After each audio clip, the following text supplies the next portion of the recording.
Hi, I'm Joe Albrethsen with Mura Interactive. We're here at E3 2014 in the Nvidia booth. So let's talk a little bit about DubWars and what this game is all about. DubWars is pretty exciting because we're taking the music and integrating it straight into gameplay. So as your music plays, that's what fires your weapons. Talk a little about the actual story or what's the driving force behind this game. So what's fun is there is no story. It's all about just high graphics, lots of big giant lasers. It's just a score-driven, fun arcade-style twin-tick shooter.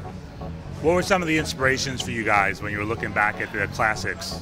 When we first started, it came about in a brainstorming session. Let's make a game to dubstep music, and that's where it all began. Our first prototype was actually 4-player car combat, kind of like Twisted Metal.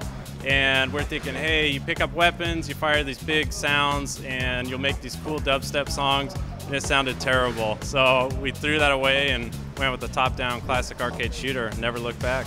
Talk a little about the music that you guys are utilizing. So we decided to go with dubstep because it lends itself really well to weapon sounds. And from there, we decided to branch a little bit more in that genre. So we're talking drum and bass, trap, metal step is another one that we really like. How have you worked with Nvidia on the development of this game? So right now, we're really wanting to optimize for the Nvidia Shield and some of the other devices, GeForce technology. So because it's all about physics and having the high-end graphics, we really want to push those as far as we can with distortion and just pushing the limits on these big giant lasers we have. What's the relationship been like working with Nvidia? Nvidia's been great. So they've been supporting us since day one. They love the project. They really want to see the indie team grow, and they've been answering questions, and we just had a blast.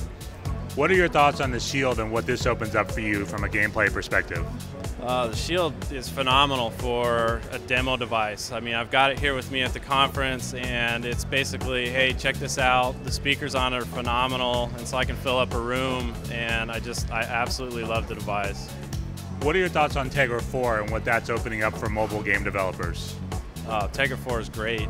We've had, my first demo device was a transformer, and it was just, there were some parts that was lagging, it was kind of embarrassing. It's like, hey, we're gonna optimize later, but I threw it on the Nvidia Shield and it just runs like a dream machine. What are your thoughts about how quickly things are evolving on the mobile space? We're really excited because we're building a lightweight game, and that allows us to not only build for the console devices, but then put it on mobile, because you always have your mobile devices with you. The Shield is great, it's lightweight, you can utilize it for all kinds of other media besides gaming, and so we're really excited to be in the space. Tegra K1 is just around the corner. What do you see that opening up for developers like yourself?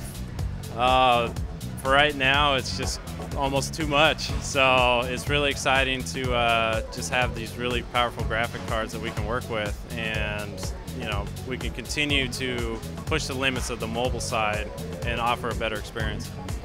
What does this open up for you as a developer that can create games now across platforms more easily with this type of technology? It makes it so that we don't have to worry about when we're going to mobile. The first thought, is we really got to dumb things down, but because of the improvements, we don't, and so we can continue to have a great experience and push it cross-platform.